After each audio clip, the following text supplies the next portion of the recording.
The Knights Templar, how holy warriors became hunted heretics.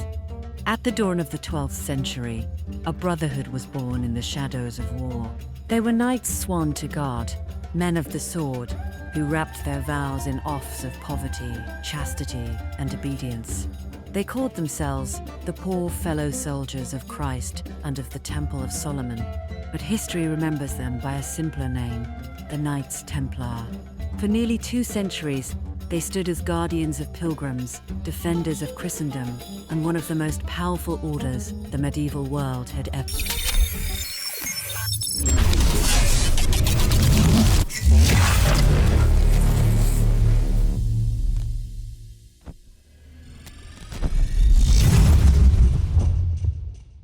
seen. But in the end, these holy warriors were betrayed, disgraced, and destroyed, not by enemies of the cross, but by kings and popes who once called them brothers. This is the story of how warriors of God became hunted heretics. Chapter 1. The birth of a holy order. The year was 1119. The Crusades had shaken the Holy Land. Pilgrims traveling to Jerusalem faced constant danger, ambushes, bandits, and hostile forces. In this chaos, a French knight named Hugh of Paynes, along with a small band of companions, pledged themselves to a radical mission to defend Christian pilgrims, not for land or wealth, but as a holy duty. They sought protection from the King of Jerusalem and were granted quarters on the Temple Mount itself. From that sacred ground, their name was born, the Knights of the Temple. What began as 9 men grew into a global brotherhood. Chapter 2. The rise of the Temple. The Templars were unlike any order before them. Monks in spirit, warriors in practice. They fought with ferocity, but lived under strict discipline. Their white mantles, marked with a red cross, struck fear into enemies and stirred awe among allies. But it wasn't just on the battlefield that the Templars became powerful. They built fortresses across Europe and the Middle East, commanded fleets of ships, and developed an early banking network. A pilgrim in London could deposit money at a Templar house and withdraw it safely in Jerusalem.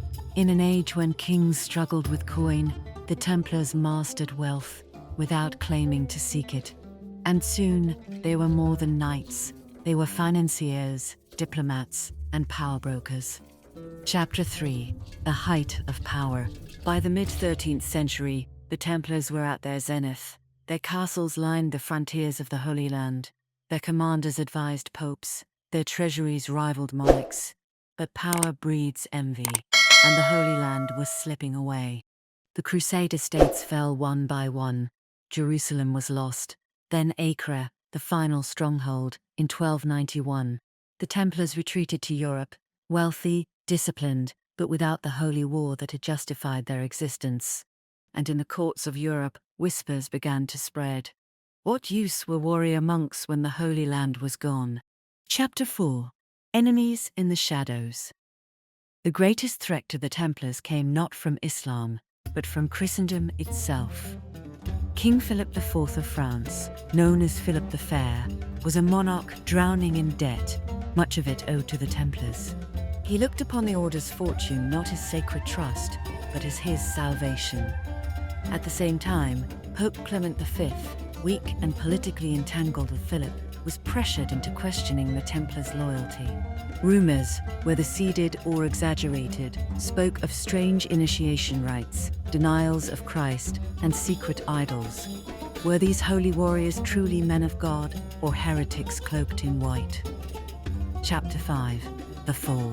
On Friday, October 13, 1307, across France, the hammer fell. By Philip's order, Templar knights were seized in the night. They were charged with heresy, blasphemy, and devil worship. Torture wrung confessions, real or fabricated, from broken men. Across Christendom, trials followed. Castles and treasuries were seized.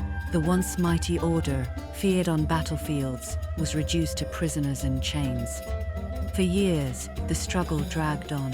But in 1312, under pressure, Pope Clement officially dissolved the order. And in 1314, the last Grand Master, Jacques de Molay, was burned at the stake in Paris. As the flames rose, witnesses claimed he cursed both the Pope and the King, calling them to God's judgment. Within a year, both were dead. Chapter 6: Legacy and Mystery. The Templars were gone, but their memory was not. Legends spread that their treasure was hidden, their secrets preserved, their order alive in shadows. Stories linked them to the Holy Grail, to secret societies, to the very foundations of Freemasonry. Fact and myth became inseparable. What remains certain is this: in less than 2 centuries, the Templars rose from poverty-stricken knights to the most powerful order in Christendom, only to be destroyed by the very powers they served. They began as protectors of pilgrims and ended as accused heretics.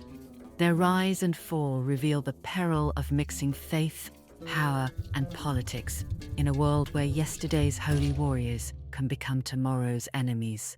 The Knights Templar, warriors of God, victims of kings, and legends of history.